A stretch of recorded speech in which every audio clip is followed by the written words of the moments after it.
اور بڑی مشکل سے پیٹرول پمپ پر پنچر والے سے پنچر لگوایا اور میں زوفی کا جواب سنے بغیر ہی واپس مڑا اور بائک اندر لے آیا۔ زوفی نے گیٹ بند کیا تو میں اور زوفی آگے پیچھے چلتے ڈرائنگ روم میں پہنچے تو میں نے ماہی کا پوچھا تو زوفی بولی وہ تمہاری لاڈلی اوپر تمہارے دیے ہوئے گفٹس دیکھ رہی تھی، میں تو کب کی نیچے بیٹھی تمہارا انتظار کر رہی تھی۔ میں نے کہا چلو اوپر ہی چلتے ہیں، اور یہ کہتے ہوئے میں اور زوفی آگے پیچھے سیڑھیاں چڑھتے ہوئے کمرے میں پہنچے تو ماہی بیڈ کے ساتھ ٹیک لگائے نیم دراز ہو کر بک پڑھ رہی تھی۔ ہمیں دیکھ کر ماہی نے بک بند کر کے سائڈ ٹیبل پر رکھ دی اور بولی یاسر بھائی اتنی دیر کہاں لگا دی؟ میں نے پنچر والی بین اسے بھی سنائی تو ماہی بولی بائک پنچر تو ہونی ہی تھی، ساتھ جو کرما والی گئی تھی۔ زوفی ماہی کو جھاڑتے ہوئے بولی ماہی تمیز نہیں ہے تمہیں بات کرنے کی؟ وہ میری فرینڈ ہے اور اب ہماری مہمان بھی تھی۔ ماہی بولی آپی مجھے تو وہ زہر لگتی ہے، ندیدی ہے ایک نمبر کی اور شوخی بھی بہت ہے، پتہ نہیں خود کو کیا سمجھتی ہے۔ آپ کو پتہ نہیں اس میں کیا نظر آتا ہے، آپ نے دیکھا نہیں تھا کیسے بھائی کو بار بار گھور گھور کر دیکھ رہی تھی۔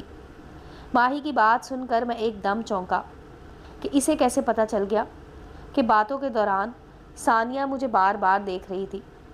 زوفی بولی ماہی شرم کرو، یاسر کیا سوچے گا، وہ میری فرینڈ ہے اور میں اسے تم سے زیادہ جانتی ہوں، وہ ایسی چھچوری لڑکی نہیں ہے۔ میں نے موقع کا فائدہ اٹھاتے ہوئے جلتی پر تیل ڈالنے کا سوچا، کیونکہ میں بھی اب نہیں چاہتا تھا کہ زوفی اس سے ملے یا وہ ان کے گھر آئے، کیونکہ اس کے دل میں ان فرشتہ صفت لوگوں کے لیے جو میل تھی وہ میں دیکھ چکا تھا۔ میں جلدی سے بولا زوفی ماہی صحیح کہہ رہی ہے، مجھے بھی وہ لڑکی صحیح نہیں لگی، بہت اوور ایکٹ کر رہی تھی اور مجھے ایسی لڑکیوں سے سخت نفرت ہے۔ تو ماہی جلدی سے بولی دیکھا آپی اب یقین آ گیا، اب تو بھائی نے بھی گواہی دے دی ہے۔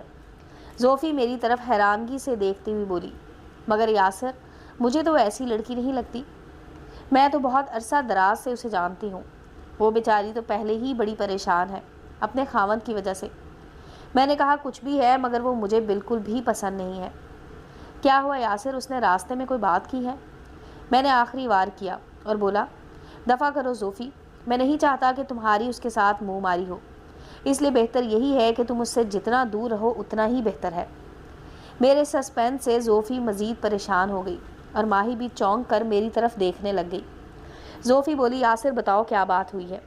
میں نے کہا کچھ نہیں، دفع کرو۔ زوفی کا منہ رونے والا ہو گیا اور ہانسے لہجے میں بولی یاسر پلیز بتاؤ کیا ہوا ہے، اس نے کیا کہا ہے؟ میں نے زوفی کے کندھوں کو پکڑا اور بولا کچھ نہیں ہوا، ایسے پاگل مت بنو، فضول میں بات کو بڑھا رہی ہو۔